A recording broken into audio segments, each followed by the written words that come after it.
I might be alone in that, but I rather adore it, like the hotels and stuff, and all of our institutional buildings and things of that nature. But anyway,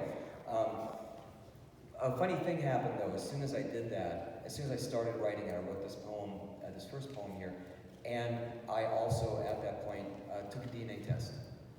I'm adopted. I always knew I was adopted, but I didn't know anything about my birth family. Although, in the end, it turns out to be a really wacky story that I am my own second cousin. It was an internal, kind of an internal family adoption, but because of a few things that happened in the late 60s, of people not wanting to talk about things being secrets, and families kind of fighting, and potential lawsuits and things. The people that adopted me, that branch of the family, hid me and didn't do things as maybe they could have. I mean, they've all passed now, so I can talk like this. I guess that part wasn't funny, was it? I'll try to make it funny later. And so I never knew my birth mother, and I didn't know my birth father was deceased, was dead, but I did not know my birth mother, so I did the DNA tests, and so the book, My Life in Clueless Architecture, actually becomes a DNA journey, but it's still, at its heart, is about neighbors. So the first poem is still the first poem. It's entitled Ghost Walk, Missouri. Our neighbor to the left had a stroke a couple years ago. It didn't look like he was going to make it, and then he made it.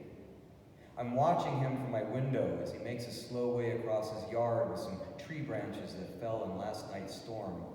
3 steps. Wait. 3 steps. It's a hard slog. Watching, I want to pitch in. And we do at such times, wanting to help. But on the other hand, it's good to be as physical as possible in recovery. Maybe this is part of his rehab. Maybe this is doctor's orders. Do yard work. And here comes his wife across the yard anyway to give a hand with a large branch. She's able to quickly overtake him. And she folds into the process smoothly. No words between them that I can make out. It's another part of what makes us human. Weighing the theory of mind, watching each other struggle or perform, anticipating each other's thoughts as the abject hovers uncannily in the background, threatening to break through the fragile borders of the self. What's it like to be a bat, we ask. The bats don't respond. How one life unfolds at the periphery of catastrophes happening to others. I'm reading, while my neighbor struggles, that the squirrel population in New England is in the midst of an unprecedented boom. A recent abundance of acorns is the reason for this surge in squirrel populations, most particularly in New Hampshire. They're everywhere, being squirrely, squirreling acorns away.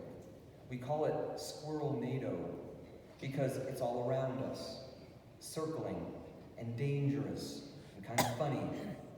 Language springs from the land, and through our imagination we become human.